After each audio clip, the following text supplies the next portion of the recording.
Welcome to our podcast where we look for opportunities in our life to see a beautiful view. I'm Candy. And I'm Paul, the Tool Man Sinar.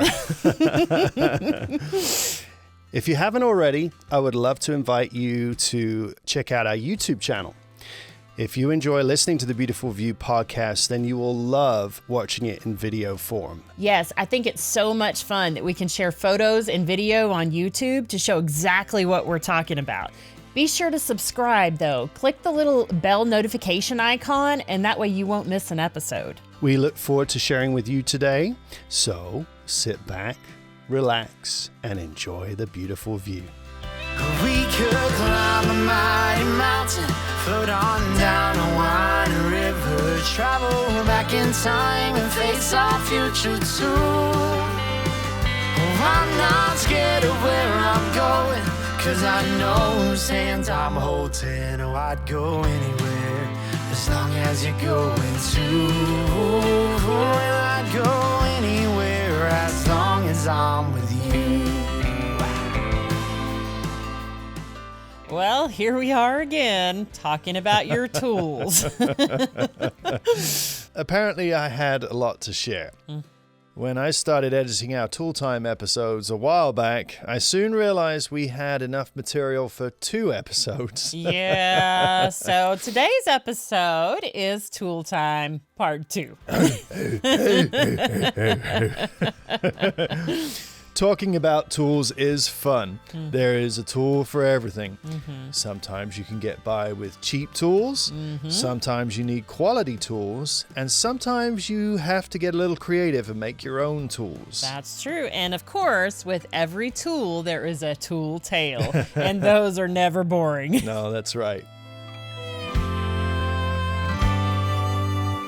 What you gonna pick next? Digital tire pressure gauge. You want to tell us why that's important? Well, one of the jobs that you have to do on the road is to make sure that all of your tire pressures are good. Yes. So the first trick to that is knowing what they should be. Correct. So we have 8 tires to take care of, 4 on the truck, 4 on the RV. And I think at first, when we first started out on the road, all I had was kind of like one of those gauges that you get at the convenience store. Yeah. With the pop-out plastic thing. Yeah. Uh-huh. And it is a very exact science when you are driving around with 15,000 pounds on the back. Yes. Close to 16. Yeah. So you have to make sure that your tire pressures are correct. And so we have the tire pressure gauge, the digital tire pressure gauge, which gives you down to decimal fraction of pounds per square inch, and it has a little light on it so you can find your valve in the middle of the night when you're driving around. So because if you don't do all of those things and you don't keep your tires at the right pressure, what happens? Well, you end up with a blowout. You do. And we've had a couple of those. We've had a couple of those. So the first time we had a blowout, we were using the little cheap tire pressure gauge. I was keeping an eye on things because I was, I was always cautious. But we have a spare on the RV. We do. Which I do keep to the correct pressure. Yep. But then when we came to actually change out the spare, we realized that the jack that they provide with the RV is just not man enough for the job. Yeah. And so we ended up having to call roadside assistance, right? And we were stuck for a little bit there. Yeah. And so the next thing that we did after we had that blowout was we purchased our own jack. So we got a bottle jack, which is a 7-ton bottle jack, I believe. Okay. And so now we have the ability to be able to jack the RV up no matter where we are. Which is kind of crazy, but it's but necessary. Yes. So we have 8 lug nuts on each one of our wheels. Yep.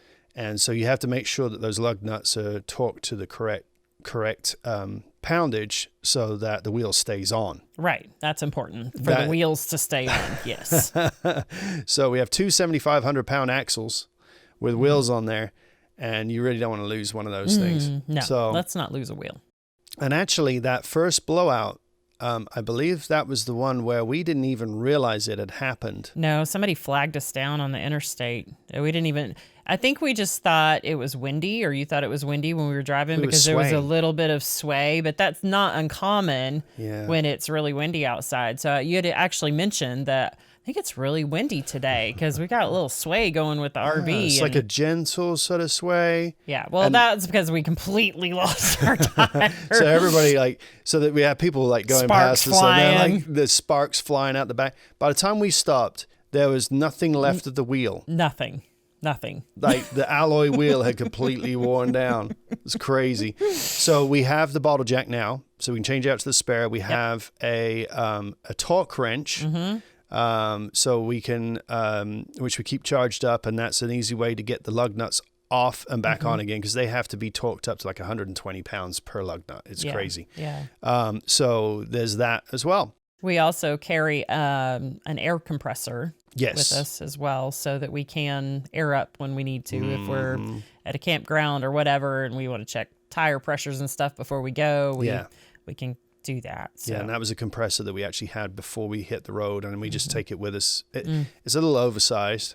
It is, but it's come in handy so many times. Yeah, when you're airing up tires to 72 pounds, you have to have something that's man enough to do it. So we have a compressor, So when we got where we were going after that blowout, we had to do some repairs up underneath that wheel well. Mm-hmm. Is that how you say that? Yep. So we had gotten to Camp Chautauqua in Ohio, and they had actually been doing some work on their buildings there and replaced some roofs with metal roofs. And so they had these really handy pieces of offcuts of the metal roof. Yeah. And so we just trimmed them down to the right size.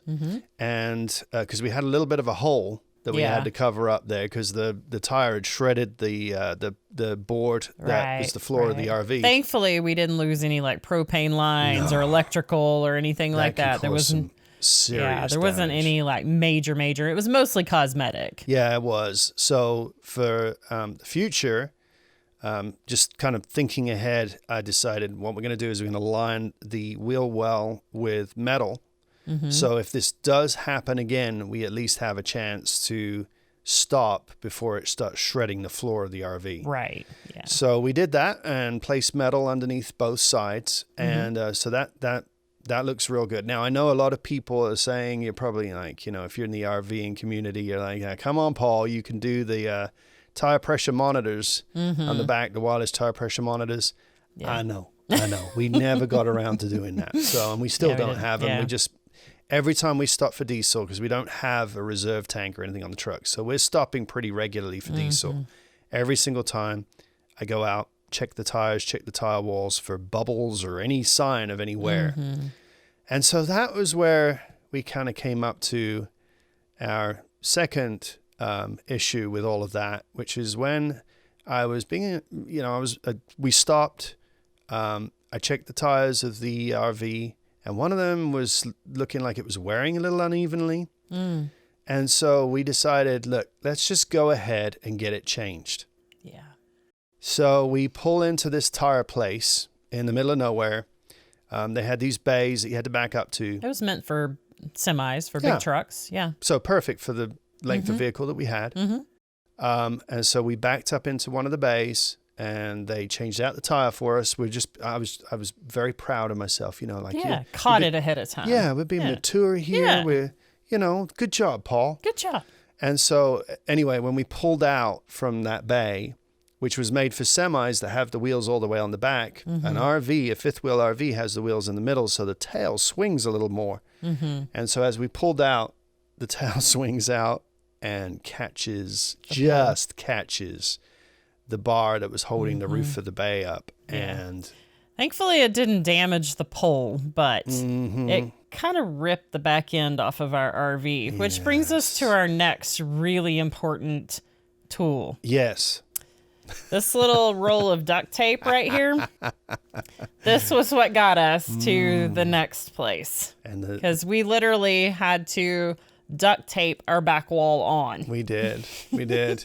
So the hole in the back wall was right on the corner where Tyler keeps all of his dirty laundry. Yes.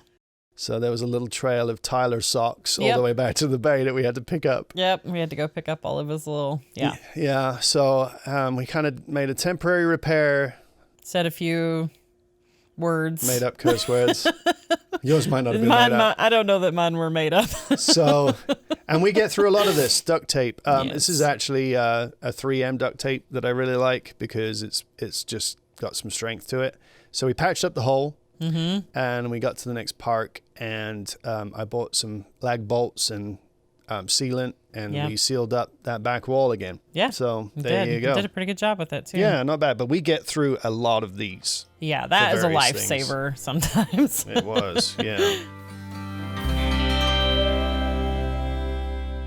Okay, Yeah. so what's next? So next up, we've got these two things. So we've got an oscillating saw That's this thing right here, this dangerous looking device right here. and ratchet straps. Nice bright orange ratchet straps. So, yeah, oscillating saw. So, So what job are these things used for? okay. Or what have we used them for? Prior to RVing, I had never used one of these, An oscillating saw. an oscillating saw. Okay. And so it is a power tool that is, probably about a foot long. And this is one of the cheap tools that we were talking about. So this particular oscillating saw was free at Harbor Freight with the purchase of something else. And I don't remember what the something else was, Doesn't get any cheaper than free. but this was free. Nice. So I think if you purchase like $50 or $30 worth of stuff, They threw in one of you get a those. free oscillating saw. Okay. And so I got this one, and this we're talking like over 10 years ago, and it still works. Okay. And then my friend went into the same store and did the same thing, and he didn't need the oscillating saw because he had a fancy DeWalt one. So he gave me his other one, so I have a spare. So we Okay. have two of these. And they both still work? They both still work. Wow, okay. And so so basically what it does, it's got this blade on the end with a tiny little saw, and that is the part of it that you can't really go cheap on. You have to get a decent saw. Okay. And you have to get quite a few of them because they wear out You pretty get through quickly. them. Yeah. And it basically enables you to make cuts into wood and, in theory, metal as well. I don't ever do that. So wood, where it's hard to get to. So everything in an RV is kind of cramped. I'm Yeah. going to put this thing down now. Yeah. But everything in an RV is kind of cramped. And so oftentimes you can't really get into an ideal position in order to make a repair. And so that is just ideal because you can get in there and you can just saw right up to the metal frame without, and you can kind of feel it real good so you can, when you've gone far enough. And most recently we used this on the floor Okay. Yep. of the main slide Yep. where I was able to cut just a nice little rectangle out of the floor of the rotted part. Yep. And you can kind of just chew away a little bit at a time. Okay. And you end up with a nice straight edge. And so it really is very, very handy. And we also used it on the back wall as well. So when We we did the back did. wall repair, Yeah, so back to the back wall. And I don't think this was because of that damage that we incurred before, but at some point the seal around the back wall broke, and the frame of the back wall is made of wood. It's the only part of the RV where there's a wooden frame. The rest is aluminum. yeah.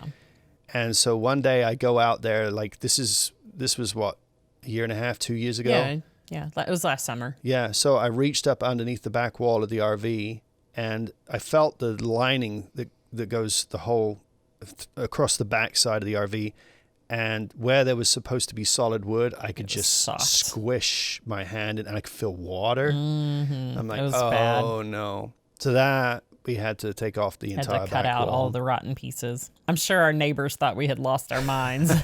Well, I think they were pretty convinced that we weren't going to be able to put it back together again. Yeah, I think so too. But guess what? Mm-hmm. We did. We managed to do it. So and now, what did we use? so okay, this was quite a contraption we Okay, had going so- on here. nice sound there. If you don't know what that sound is, that is a ratchet strap.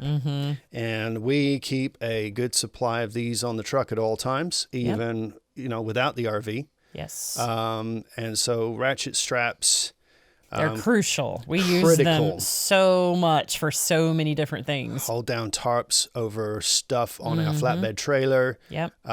Just whatever you need them for. And so we were trying to figure out, so our RV is about 13 feet tall to the roof before you get to the air conditioners. And where it is parked in our backyard, the back end of it is actually like over a pretty steep grass slope. Yeah, so it dips way down. So it's probably another 2 feet. At least, 15 feet to the roof. So we had to gradually remove the seals around the back wall and find a way to lower down the back wall to the ground. So you, me, and Tyler and ratchet straps. We lowered the back wall down. And then we used the oscillating saw to saw out all of the rotten wood. And then when we put the wall back on, we used the ratchet straps once again. Yes. Because, I mean, I'm strong, but I'm not that strong. And plus the back wall, it kind of has some flex to it. It does. So we had to be really careful that it didn't just go over and crack, because that would have been terrible. Catastrophic. Yeah. So there would have been tears. Yeah, I know. Mine probably. So the outside of our RV is coated with fiberglass, which, as the name suggests, if you stress it too much, it will crack. Yeah. So we had to kind of get this thing up there, and then the only way to attach a lot of the middle part of it was just with construction adhesive. And so we then had to somehow hold this probably 11-foot by 8-foot piece of fiberglass panel onto the back wall so that the construction adhesive was sort of squished down. Yep. So that's where the second use of the ratchet straps came in. And you came up with a genius idea for squishing everything to the back wall. So we've got some pictures of that, so we'll share those. But we made a little temporary frame out of 2x4s and then wrapped ratchet straps around the back of the RV and ratcheted that thing down until it squished everything up, and then just left it alone for hours and hours. And so that worked pretty good. It did, which brings us to our next thing. Our next thing. What is our next thing? Our next thing is this handy dandy camo tarp. So what we did was, once we had everything, we needed to protect it from the rain and that kind of stuff. Right. So we covered everything in this giant camo tarp, the whole back end of the RV, and strapped it down and everything. Like, there's nothing to see here. No, because like, as everybody knows, when you have anything that has a camo pattern on it, it's invisible. It's invisible. You can't see it. Yeah, now you see me. No, you don't, So anyway, we have used that not only on the RV, we've used it on the house. On the porch, when we were tearing apart the porch. Nothing to see here. Nothing to see here. Yeah, so that's been handy. And we use tarps on a lot of different things. And actually the hole underneath the RV is covered in like a tarp lining. It is, So very, very useful. Yeah. Okay, so Next. Up next, we have, what's appearing from under the table here? we have this grinder. An angle grinder. With a special metal cutting disc thingy. Yeah, I was looking I'm for... sure that's not the technical term for it. Thingamybobber. Yeah. Yeah, so this is a cutting disc on here right now. It's not the actual one I used at the time. Okay. But, and again, this is a cheap tool. Angle grinders, if you're just like DIY and you're using them once in a while, you don't need an expensive one. So this is, again, a Harbor Freight special. What did you use that for? Well, so obviously we had to work on the road. Yes. And so to work on the road, I needed to have a decent desk. Yes. So the bunk room in the back of the RV has 4 bunks. Right. And we didn't need 4 bunks. We don't have 4 children that were with us. Correct. And so so we had Tyler on one side on one bunk with the portable AC unit on the other one. Yep. And then we had the 2 bunks on the other side. One was Emily's, the top bunk. and the other one was just not being used. And it was kind of weird too because it folded up and down, like it was did. kind of a portable bunk. So Yeah, so that's kind of on the back of our outside kitchen. So it came further into the room, so it had to fold up when you brought the slides in. right. So you have this long hinge on the back of the base of that bunk bed. Mm-hmm. And so I just been thinking about it. I was like, how can I make this into a desk? Mm-hmm. And so I finally came up with the idea of taking the hinge from the back of it and putting it into the middle of it lengthwise. Mm-hmm. So, and then raising that whole thing up to desk level. Right. And so that made my desk. Mm-hmm. But in order to place the hinge where we could sort of hinge up one half of it, Yeah. I had to cut the thing lengthwise down the middle. That's right. Which is where that The angle grinder came in. So okay. we used a picnic table at a state park as our workbench. We did. Probably shouldn't have, but we did. And I got a large cutting disc Mm-hmm. And used the angle grinder and cut all the way down the middle. Now that base of the bunk obviously has to be strong because it's supporting someone sleeping on it. Right. Right. So it's a metal frame with a wood surround. So it had to Right. be a disc that cut through all of that stuff. And so that's what we did. We put the hinge down the middle, which made a great place to store my iMac. So my iMac goes in on my desk and clamps down in there. And then you can hinge up the other half. And raising it up meant that you've got storage down Underneath below for it your was just equipment. a great solution all the way around. Yeah. Plenty of storage underneath. The front half flapped up to protect the iMac while we were in transit. Mm-hmm. Yeah. Made yeah. excellent solution, I Bada think. bing, bada boom. Yes. Worked Genius. Right. What have we got here? Okay. So this first item here that you passed to me, this is actually an adapter, but it kind of illustrates the kind of electrical hookups we have. So on this side of this adapter, you have a 30 amp, which has 30 amp hookup for electric is 3 prongs. And this is basically one line of live coming through. And then on the other side is the main hookup we have on the side of our RV. And because our RV can draw a lot of power, it actually has 2 live legs on it. I have never been an electrician. Just not. I'm an enthusiastic DIYer. And so, I mean, remember the time when I installed an electric oven, double oven in our house in Odessa? Attempted. Well, that's... The oven was in. The electrical was the fun part. Yeah, There so... might have been a little bit of electricity flying. Yeah, I managed to electrocute myself with 220 volts of electricity. You did. So then we called in the professional. And when we called in the professionals, it was like, okay, I tried to do this and I messed up. So, So we were talking about the generator Yeah. and how many amps different things pull and stuff. Right. We were at the Full-Time Families Rally in Albuquerque, New Mexico for the Balloon Fiesta in 2019. And we were parked in a parking lot with, I think there were 70-something families there. And so we're all right next to each other. Everybody's running a generator. no hookups. No hookups whatsoever. We're all dry camping. Lots of people still trying to work and those kinds of things during the day. And trying to keep cool. Trying to keep cool, which I don't think it was really hot there, No, but we but still hot enough. occasionally needed to run an air conditioner. Yeah. And so we were having trouble with our generator staying Yes. on. So you then, thankfully, Full-Time Families group is so diverse in their knowledge. It's a great support network. There's so many different professionals in there. So thankfully we got to talk to someone that knew what they were doing. A professional. A professional. Yeah, so with our RV, with there being 3 air conditioners and all of the other things that are hydrating, like microwave. If now you can have the choice not to use your Sure, microwave, right. but we have to have a 50 amp power supply with those 2 legs of live on it. And So one of the first things that we did when we were setting up our RV is we made sure and bought a high-end generator.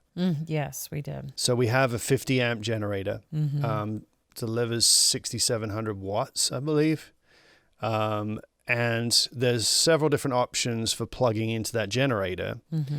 And I had tried to research how to hook up our RV so that we would get that maximum 50 amp capacity out of it. Well, as close to it as we could. Right. So that we could run our air conditioners. Sure. And it wasn't until we went to that rally and had a real electrician show me what to do that we realized what we were doing wrong, because we ended up melting the plug that was plugged into the side of the generator. We did. Yeah. So anyway, we learned the hard way. There was no fires. Thankfully. Just everything heated up real bad. So we were running through the single leg of the 30 amp with a 50 amp amount of power going through it.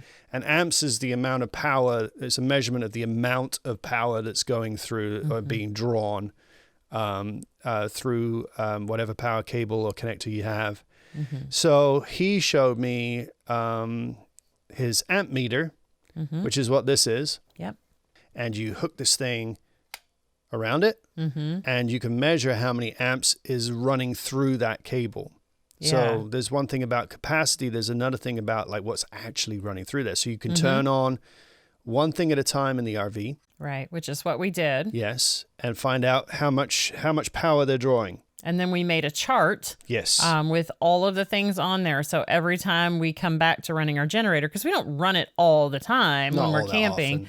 So by the time we get around to running it again, we've already forgotten what we did before, of course, because that's how it works. Yep. And so we can refer to this sheet to figure out what leg different things are on, so that Which we don't. one of the two, so and we how don't much it draws. Yeah. Yeah. So now when we have to run our generator, we can say, okay, so we need to turn off this fuse to the microwave and this one to this, and we can make sure that we get both of those sides down to the 22 amps or so that each one can run. So that was kind of critical, because otherwise you have no clue what you're doing. But that was a huge game clamp changer here, that was critical. And so that's the amp meter. Yeah. Okay. So next up, we have this handy dandy bow saw. Right. Yes. And with a piece of hose around the blade so that you don't lose a finger. We don't accidentally grab it by the wrong end. So when we actually when we left that rally, we went with some friends to a couple of different places, but we ended up at the Grand Canyon or outside of the Grand Canyon. Yeah. With a bunch of friends. So there were probably, I think, 5 families that ended up there and all. And oh my gosh, we had so much fun. But anyway, so we had used that, I think, for some firewood or something. You'd got your bow saw out, and then you just hung it up on a tree. I did. Because there was a little branch there, and I'm like, that's it was like a little bow saw hanger. So, well, when we left there, unfortunately, it stayed on the tree. But one of our friends that was still there when we left graciously grabbed it and carried it around the country until we met again. Thank you, Turtle. Yeah, and we ended up meeting up again in Palo Duro Canyon in Texas, and he returned our bow saw. He did. He's like, were you missing this? Like, oh, thank you. Oh, yeah. Yeah. So that thing, it comes in very handy for firewood. And, like every now and again, you're sort of like squeezing your 13.5-foot tall RV into a spot where, like our back pad, we've had to use it quite a few times on our tree in the back where it's there's a branch just overhanging in the wrong spot. Saw the branch off and kind of make room to back in. So that's right. Very useful piece of equipment and a tool to have with you on the road. Yes, absolutely. Okay, the next one is really fun. We got a lot of stuff over here. Yeah, it's starting to look like your shop. Okay, so next up we have this handy dandy hammer. Yes. But it's not just any hammer. No, it's not just any hammer. This is a special hammer. So to some, this may appear to be a cheap wood-handled hammer. Yeah. This happens to be very special to Tyler. because he was given this by Joe at Camp Chautauqua. It was his first tool that he ever owned, and he would carry this around with him. On his little tool belt, which was so cute. He was so little at that point. So, but this actually is used for something very specific on our RV, which when you turn it around this way and you hold it kind of upside down, it is the ideal tool to grab a hold of a lid from a Dutch oven, which is hot, and lift it up so you can see what's inside, or take it off or whatever. And then once you're ready to remove the Dutch oven from the fire, you can hook it around the handle that loops all the way around it and carry the thing off and place it down wherever you need to. So this, friends, is our cooking hammer. Is our cooking hammer. It got nicknamed the cooking hammer. So whenever Tyler and I, because we would cook meat outside of the RV on the grill, while Candy was inside doing all the rest of it. And so I'd be like, Tyler, pass me the cooking hammer, will you? Just seemed funny, you know? Anyway, so this hammer, very useful. It doesn't have any plastic in it, so when you've got it near a fire, no big deal.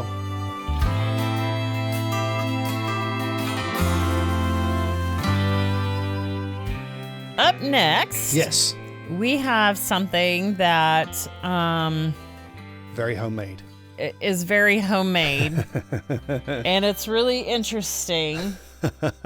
It looks almost like a camera lens or something. Yeah, that's what I would does. say. But do you want to explain that to us? Okay, so what we have here for our audio listeners is we have a piece of kind of like rubber tube, flexible rubber tube, with two metal bands around it, which are hose clamps.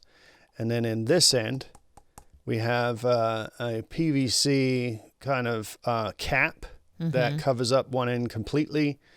And in the cap is a little like bicycle tire valve. Okay. It's actually called a Schrader valve. And you made this, correct? Yeah. YouTube University, man. Okay. So what do you use it for? Okay, so we were driving through the mountains in Utah, in the Heber Valley, and if you pass over, what was the other thing we got there? It's a Blue Driver. Okay, so this little plug-in doohickey, you actually bought this for my birthday? It was for Christmas one year. That was a fun Christmas gift. Yeah, and this is You'd kind of told me about it, and I'd logged it and put it in my Amazon cart that usually just gets left forevermore. But that I remembered. You did remember it. And so this one plugs into the little port underneath the dash in the truck, which is the diagnostic port.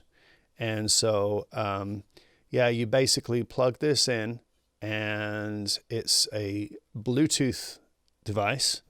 So you attach it, you get the app on your phone, the Blue Driver app, and connect up to this, and you can do all of your engine diagnostic stuff through your cell phone, which is... That has been amazing to be able to do that. That's saved us so many times just knowing what the issue is. Yeah, we used to have to go to like the nearest auto store and have them come out to the truck, which they'll do for free. Yeah. But it's just a hassle. Right. They come out and, so if you get your check engine light on or whatever, you can read it and find out. And the app even sends you to Amazon to buy the part that you need to replace. That's nice. Which is great. So the other thing that this does is it allows you to monitor your engine as you're driving. Right. So it's like live stats. Yep.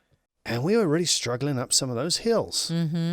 We had done quite some off-road stuff, some gravel roads and what have you. And it was just like we were just not getting the power out of the truck that we were before. And so I'm looking at all of the stuff that you can monitor, and I was noticing that our turbo was not building up enough pressure. So I'm like, okay, what do we need to do? So I did YouTube University, and some genius guy came up with this little device. And what you do with this is you place it, like you disconnect the intercooler pipe at one point, and you place this over and tighten it down. So how does that help? Well, so what you do is you use your compressor to create pressure in your turbo system through the valve. So you attach up your compressor with the tire valve to this, and you build up enough pressure in the turbo system to simulate how it is when the engine's running. Okay. But the engine's not running. Right. So it's nice and quiet. Oh. And then you go around the system. You can hear if there are air leaks. Right. You can hear if there's air leaks. So I was able to find several points where it wasn't sealed up good. And with the aid of this device, we got our full power back again. Cool. All right. So I guess our last thing that we're going to kind of show you today. Yeah, So we've had this ongoing issue with our truck we have. going into limp mode. And that's really frustrating. It is, because when you go into limp mode, it's basically where the computer on the truck decides that something is so far off that it decreases the power of your engine until you go get it fixed. Right. And you can't control it. I mean, you can clear it with the Blue Driver app, but you basically end up with about 15% power. Which is really hard when you're towing a really heavy fifth wheel. It means you have to basically stop on the side of the highway. It's very frustrating. Yeah. So yeah, we had this problem occur. But you went through all the things trying to fix one thing at a time. After another. There is a little thing called a fuel pressure regulator valve. Good job. Thank you. Yeah. We've said that enough times. We should both have that forever logged in our heads. Yes. Okay. So you had a really hard time getting that off. Yeah. They are, especially on a 2009 truck, that thing is on there. Yeah.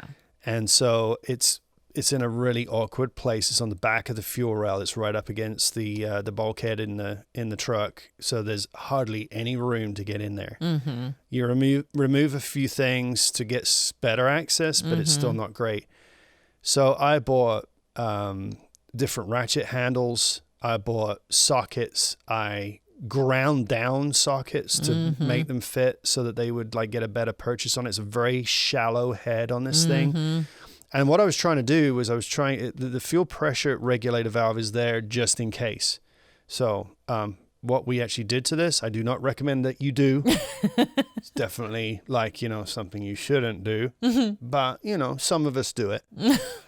Where you basically replace it with a closed off valve that never lets go. One of the theories is that this valve, after so many years, starts letting off that pressure when it shouldn't. And so you lose pressure, it goes into limp mode. Not good. So you buy this race valve, which does not allow any pressure out at all. It seals it off. But you have to remove the old one. Right. And so multiple bloody knuckles, about 2 weeks of trying on this thing with different tools, ordering things off of Amazon. Yeah. And then finally, we break down and we buy this, which I now love. And this is a cordless impact wrench. Yeah. Now, the great thing about this little thing is it's a 12-volt power tool. It's got plenty of power. And but it looks like a cordless drill, except the top of it is about half the length of what a usual one is. So that little head of this impact driver fit in just about around the back in the little gap that there was. And I was able to get this on there and get onto that valve and remove it. And I was so happy because we bought this thing. It was a little over the top, but I've used it so many times since. Yeah, it's fantastic. And, now this is the little brother to its big brother. Is that I just have to show this. So this thing. Oh yeah. So this thing is the larger version of this small impact wrench, and this one is the one that we use for our lug nuts on the RV So if we need to remove a wheel on the RV or the truck, this is the one that does the trick right here. Yeah, baby. So this is really cool. So this is essential. This was essential for one job, but has been very useful for many others thereafter. So now that you have half of your shop in here and you've explained all the things, I'm sure people are wondering how in the world, when we lived in the RV, like, where did all these tools go? How did that work? So we had a couple of options for that. We, at one point, took the toolbox that was in the bed of the truck and removed it and put it on the rack on the back of the RV. Yes. So we always carried the big toolbox on the back of the RV. Yep. That's where a lot of the tools lived. And Papa helped me with that. My dad helped get all that switched over, which was really awesome. And we also you have how many toolboxes that live in the back of the truck? Okay, so there's one large plastic toolbox that lives on either side of the fifth wheel hitch. So, and then we've got like tools that go underneath the back seat of the truck. I generally keep my tools that I use for things inside the RV, like just general maintenance stuff. Yeah, screwdrivers, hammers. Yeah, so I keep those in that new storage space that we have underneath the desk. So that usually stays in there. Yep. And then anything else like the PEX plumbing stuff and anything to do with the RV that, we need to use once in a while, that gets put in a plastic tub inside. In our RV supply box and in the basement. Yeah. So we kind of distribute these tools all around. Oh, and we also have the newest addition to our toolbox storage under our steps. Oh, man. So we replaced our main steps into the RV several years back, and with Lippert. Yeah, Lippert steps that flip up. That flip up, yes. And when they flip up, you can get to the toolbox that we installed underneath that, which is exactly what that was for. And it holds our bottle jack. Yes. And all the things to change. A torque wrench, yep. All the things if we have to change a tire for a blowout or something like that. So axle stands fit in there. It's just a really genius idea because the original steps in an RV, they fold up into this little sort of space underneath the door. Yeah. And then once you get the flip up steps that go inside the RV, you then have that space available. Yeah. So they make this little toolbox that goes right in there, and it's just perfect for that. Yeah.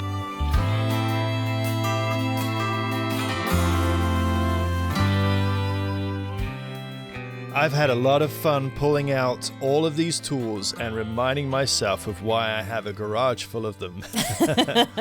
It's important to have the right tools for the job, but the secret to success is to surround yourself with people who have more experience than we do, which I do through YouTube University.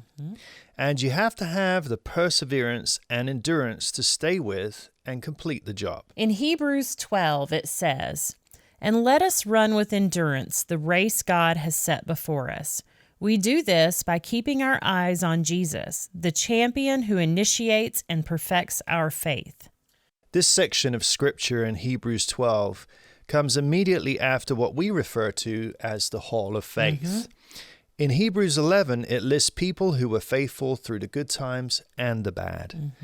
Many of them were given supernatural power and strength to accomplish great things. But many of them faced huge trials and persecution, yet they remained faithful. This scripture is referring to the race of life. God has a plan and a purpose for each and every one of us. Surround yourself with people who uplift you and encourage you and pray for you. God will equip each of us with the tools, the strength, and the endurance that we need to face whatever jobs that life throws our way.